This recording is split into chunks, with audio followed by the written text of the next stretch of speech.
அம்மா வீட்டுல இருக்காங்க, வீட்டுல வந்து ஒரு பிச்சை கேட்கிறாங்க.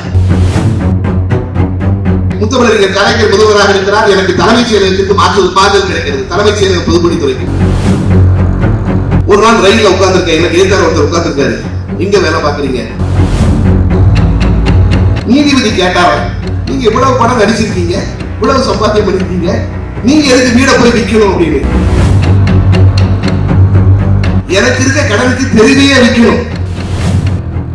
செருப்புன்னு ஆரம்பிச்சு விளக்குமாறுன்னு பாட்டேன். காலமேக புலவர் திருநெல்வேலியில் இருந்து ஸ்ரீரங்கத்தை நோக்கி நடந்து வந்து கொண்டிருக்கிறார். திருவிழா ஆரம்பிச்சாலே ஊர்ல சண்டை வந்துதான். திருவிழா நின்று போயிருக்கிறது.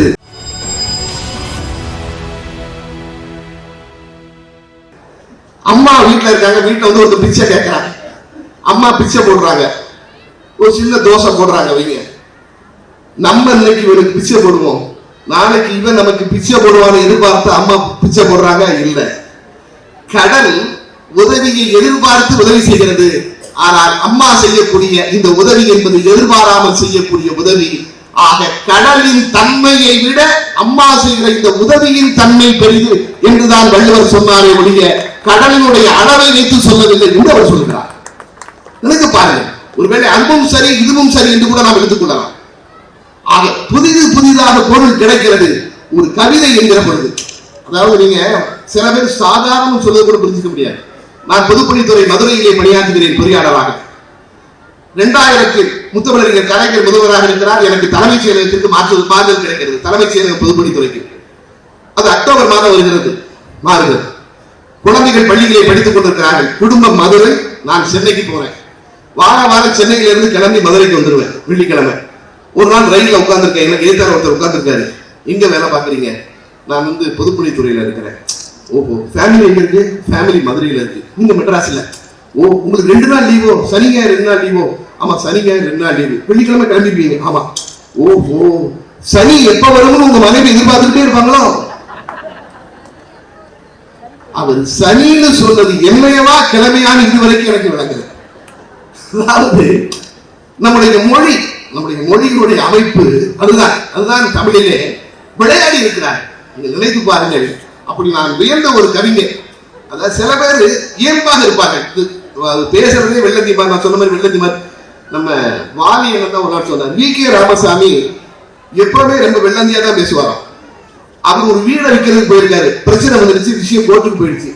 கோர்ட்ல வி.கே. ராமசாமி கூண்டுல நிக்கிறாரு. நீதிபதி கேட்டார், நீங்க இவ்வளவு பணம் நடிச்சிருக்கீங்க, இவ்வளவு சம்பாத்தியம் பண்ணிருக்கீங்க, நீங்க எதுக்கு வீடை போய் விற்கணும் அப்படின்னு. உடனே அவரு வி.கே. ராமசாமி வந்து இப்படித்தான் பல ராஸ்கோடு கேட்கிறாங்க. எனக்கு இருக்க கடனுக்கு தெருவையே விற்கணும், ஆனா கார்பரேஷன்ல சம்மதிக்க மாட்டாங்க, அதனால வீடை மட்டும் விற்கலாம் இருக்கிறேன். அந்த சொல்லுகிற முறையை ஒரு நீதிபதியிடம் சொல்லுகிறோம் என்று கூட யோசிக்காமல் அந்த வெள்ளத்தியாக இருப்பது அது ஒரு. அதே மாதிரி தமிழை வைத்துக் கொண்டு ஒரு சாதாரண வார்த்தை கூட நான் ரொம்ப வியந்த கவிஞர். உங்களுக்கு பக்கத்தில் இருக்கக்கூடிய ஸ்ரீரங்கத்தில் வாழ்ந்த காலமேக புலவர். அந்த காலமேக புலவருடைய திறமை எழுதுகிறார்கள். பெரும்பாலான கவிஞர்களுக்கு அந்த திறமை கிடையாது. ஆனால் பெரிய காவியம் எதுவுமே பாடாமல் போய்விட்டார். அந்த காலமேக புலவர் ஒரு முறை ஒரு சபையிலே சொன்னாரா, எந்த வார்த்தையை வேண்டுமானாலும் கொடுங்கள், அதிலே நான் பாடலை ஆரம்பிக்கிறேன், நீங்கள் சொல்லக்கூடிய வார்த்தைகளே பாடலை முடிக்கிறேன் என்று காலமேக புலவர் சொன்ன பொழுது ஒருவர் எழுந்து செருப்பு என்று ஆரம்பித்து விளக்குமாறு என்று முடி என்று சொன்னாராம். எவ்வளவு உயர்ந்த உள்ளம் பாருங்க. செருப்புன்னு ஆரம்பிச்சு விளக்குமாறுன்னு முடி பாட்ட காலமேக புலவர் சொன்னாரா, இந்த தம்பி அருமையான வார்த்தைகளை கொடுத்திருக்கிறார் என்று சொல்லிவிட்டு அவர் பாடிய பாடலுடைய விளக்கத்தை சொல்லிவிட்டு நான் பாடலை சொல்கிறேன். காலமேக அந்த பாடலுடைய விளக்கம், ஒரு பெண் வந்து முருகனுக்கு தூது விடுன்னு சொல்றாளாம். வண்டி தாமரை மலையில் இருக்கிற வண்டிட்ட சொல்றாளாம், நான் வந்து போர்க்களத்தில் புகுந்து எதிரிகளை வீழ்த்தக்கூடிய மலைகளின் அரசனாக இருக்கக்கூடிய முருகனை ஆற தழுவ வேண்டும். என்னுடைய ஆசையை தாமரை மலையில் இருக்கிற வண்டே நீ போய் முருகட்ட விளக்கு என்று சொல்வதாக பொருள். பாட்டை எப்படி ஆரம்பிக்கிறாரு? செருப்புன்னு ஆரம்பிக்கணும். செருப்புக்கும் வீரர்களை சென்றுளக்கும் வீரர். எப்படி பாருங்க, செருப்புக்கும், செரு என்றால் போர்க்களம், புக்கு என்றால் புகுதல். செருப்புக்கும் வீரர்களை சென்றுளக்கும் வேலன் பொறுப்புக்கு நாயகனை புல்ல.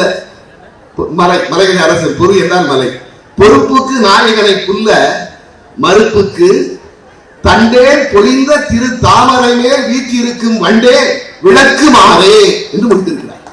செருப்போடு ஆரம்பிச்சு விளக்குமாறு. நினைத்து பாருங்கள், அந்த கவிஞன் எவ்வளவு திறமையா உடனே சபையிலே பாடினார் என்று பதிவு செய்கிறார்கள். அது மட்டுமல்ல, நான் வியந்த சம்பவம் உண்டு.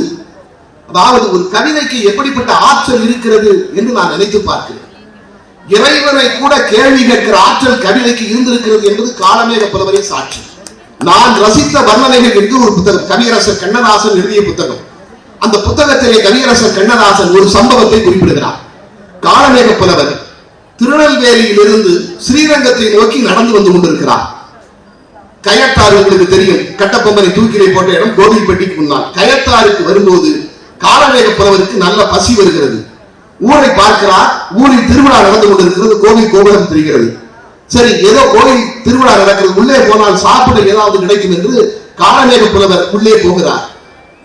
அங்கே திருவிழா நடக்கிறது. போன நேரத்தில் அங்கே சப்பரம் தூக்குகிறார்கள். இவரை சப்பரம் தூக்க சொல்கிறார்கள்.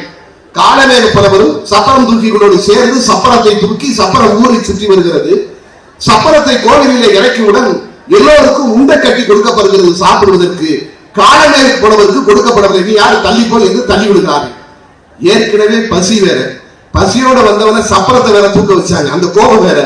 காலமேக புலவர் கயத்தாறு பெருமாளை நோக்கி ஒரு பாடல் பாடுகிறார், ஒரு கவிதை பாடுகிறார். பாழை மனம் கமழுகின்ற கயத்தாற்று பெருமாளை, பாழை மனம் கமழுகின்ற கயத்தாற்று பெருமாளே பழிகாலா, வேலை என்றால் இவ்வேளை என் தோளை முறித்ததும் அன்றி நம்பியாரையும் சுமக்க செய்தார். ஏன்னா சப்பரத்தில் ஐயரும் உட்கார்ந்து இருந்தாரு. ஏன்னா ஒன்னையும் சுமந்த ஐயரையும் சேர்த்து சுமந்த நம்பியாரையும் சுமக்க செய்தால் நாளை இனி யார் சுமப்பார், என்னாலும் உன் கோவில் நாசம் தானே என்று பாடிவிடுகிறார். கவியரசர் கண்ணதாசன் அந்த புத்தகத்திலே பதிவு செய்கிறார். காலமேக புலவர் அந்த பெருமாளை நோக்கி பாடிய பிறகு மறு வருடத்தில் இருந்து யார் நினைத்தாலும் கயத்தாறு ஊரிலே திருவிழா நடத்த முடியவில்லை. திருவிழா ஆரம்பிச்சாலே ஊர்ல சண்டை வந்துதான், திருவிழா நின்று போய்விடுகிறது. காலமேகப்பருடைய சாபம் தான் இதற்கு காரணம். என்ன செய்வது என்று யோசித்து சில வருடங்களுக்கு முன்பு, ஏனென்றால் இந்த செய்தியை படித்த பிறகு நான் நேராக கயத்தாருக்கே சென்றேன். என்ன நடக்கிறது என்று ஊர் பெரியவனை விசாரித்தார். என்ன தெரிகிறது என்றால், இப்பொழுது காலமேக புலவருக்கு அந்த நடந்து பல வருடங்களுக்கு பிறகு கோவில் முன்னால் ஒரு சிலை வைத்திருக்கிறார்கள். ஒரு சிலை வைத்து, ஐயா, முதலில் திருவிழா நடக்கின்ற பொழுது உனக்கு மரியாதை செய்து விடுகிறோம், அதற்கு பிறகு எங்கள் பெருமாளுக்கு செய்கிறோம், உன் சாபத்திலிருந்து எங்கள் பெருமாளுக்கு விடுதலை கொடு என்று வேண்டிய பிறகுதான் கயத்தாறு பெருமாள் கோவிலில் திருவிழா நடத்த முடிந்தது என்று ஊர்க்காரர்களே சொல்கிறார்களே. நினைத்து பாருங்கள், என் தமிழ் எப்படிப்பட்ட மொழியை, கடவுளுக்கே சவால் விடக்கூடிய மொழியாக நம்முடைய மொழி இருந்திருக்கிறது. அதுதான் முக்கியம். ஆனால் பாடக்கூடிய கவிஞனும் அப்படி இருக்க வேண்டும் என்பது முக்கியம். அது ரொம்ப முக்கியம் இல்லையா? பேசும் பொழுதே நாம் பார்த்திருக்கிறோம், கவிதை பேசுகின்ற பொழுதே முத்தமிழறிஞர் கலைஞரோடு எத்தனையோ முறை பேசக்கூடிய வாய்ப்பை இறைவன் தமிழ் எனக்கு கொடுத்திருக்கிறார்கள். என்னுடைய வீடு சென்னை ராமாபுரத்தில் இருக்கிறது. வீட்டை காவிய கவிஞர் வாலி திறந்து வைத்தார். முத்தமிழறிஞர் கலைஞர் முதல்வராக இருக்கிற பொழுது அப்படி சில இலக்கிய நிகழ்ச்சியில் நான் தோந்து வழங்கிக் கொண்டிருந்தேன். அப்படி ஒரு நிகழ்ச்சி, கலைஞரும் வாலியும் அமர்ந்திருக்கிறார்கள் மேடையில், பின்னால் நான் நின்று கொண்டிருக்கிறேன். கவிஞர் வாலி கலைஞரிடத்திலே சொல்கிறார், அப்பொழுது அவர் முதலமைச்சர் கலைஞரிடத்திலே சொல்கிறார், போன வாரம் ஜெயந்தா வீட்டை திறந்து வைத்தேன் என்று. கலைஞர் கேட்டார், எங்கே என்று கேட்டார். வாலி சொன்னார், ஜெயந்தா இல்லம் ராமாபுரம். என் இல்லம் ராமாபுரம் எம்ஜிஆர் தோட்டத்துக்கு பின்னாடி இருக்கிறது. ராமாபுரம் என்றாலே அது எம்ஜிஆர், அவ்வளவுதான். ஜெயந்தா இல்லம் ராமாபுரம் என்று சொல்லி வாய் மூடவில்லை. உடனே கலைஞர் சொன்னார், உள்ளம் கோபாலபுரம் என்று. நினைத்து பாருங்கள், இல்லம் ராமாபுரம் என்று சொன்னவுடன் கலைஞர் உள்ளம் கோபாலபுரம். என்ன ஒரு கவித்துவமான வார்த்தை. நொடிக்கு நொடி வாழ்கிறவன் தான் மனிதன் என்றானே புத்தர். அதை நிரூபித்தவர்கள் தான் வாழ்க்கையில் ஜெயித்திருக்கிறார். அதுதான் முக்கியம். என் அன்பு குழந்தைகள், இங்கே நிறைய பேர் உட்கார்ந்து இருக்கிறீர்கள். மந்திரி அதைத்தான் சொன்னார், வாசியுங்கள். நொடிக்கு நொடி வாழ்ந்தவர்கள் தான் வாழ்க்கையில் ஜெயித்திருக்கிறார்கள். அப்படிப்பட்டவர்கள் தான் வாசித்திருக்கிறார்கள். அதைத்தான் நீங்கள் படிக்க வேண்டும், அதைத்தான் நீங்கள் பின்பற்ற வேண்டும். அதுதான். ஆனால் சின்ன சின்ன விஷயங்கள் கூட எவ்வளவு நினைத்து பார்க்கிறேன். இந்த கவிதையை நினைக்கின்ற பொழுது சில கவிதைகள் எப்படியெல்லாம், இப்பொழுது முத்தமிழறிஞர் கலைஞரை பற்றி நிறைய பேர் கவிதைகள் இருக்கிறார்கள். கவிதை பித்தன் என்கிற கவிஞர் புதுக்கோட்டையில இருக்கிறார், உங்களுக்கு எல்லாம் தெரியும். கவிதை பித்தன் மாதிரி நினைப்பேன், நான் மனதுக்குள்ளே நினைப்பேன், உண்மையிலே நினைப்பேன், சண்டாளனுக்கு எப்படித்தான் இப்படி சொற்கள் அமைகின்றன தெரியலை. ஏன்னா கவியரசர் கண்ணதாசன் KS கோபாலகிருஷ்ணன் படத்துக்கு பாட்டு எழுதிட்டு நடந்து போவாராம். அவர் போகும்போது KS கோபாலகிருஷ்ணன் சொல்லுவாராம், சண்டாளன் போறான் பாரு, 6 மாசமா என் மனசுக்குள்ள போட்டு போட்டு எழுதின கதையா, இந்த சண்டாளன் 6 நிமிஷத்துல அந்த பாட்டை சொல்லிட்டு போறாயா. ஒரு பாராட்டு என்பது எப்படி இருக்க வேண்டும் என்பதற்காக சொல்வாரு. அது மாதிரி கவிதை பித்தருடைய கவிதைகளை நான் வியந்திருக்கிறேன். அவர் கலைஞரை பற்றி ஒரு முறை எழுதியிருப்பார், ஆண்டுகள் 1000 உருண்டாலும் அவரை நினைக்கும் மனித குலம். ஆண்டுகள் 1000 உருண்டாலும் அவரை நினைக்கும் மனித குலம். 6 தலைவரை வணங்கும் எனக்கு அறிவாலயம் தான் புனித தலம். 6 தலைவரை வணங்கும் எனக்கு அறிவாலயம் தான் புனித தலம். மீண்டும் ஒருமுறை பிறந்தாலும் வேண்டி நிற்பேன் அவர் அன்பு வரம். மேலும் அவர்க்கே தொண்டன் என பிறக்க வேண்டும் நான் 100 தரம். வாக்குகளை பாருங்கள். அரசியல் கொள்கையில் நமக்கு 1000 வேறுபாடு இருக்கலாம், அது வேறு. ஆனால் ஒரு மனிதன், ஒரு கவிஞன் எப்படி பாட வேண்டும் என்பதற்கு இது உதாரணம்.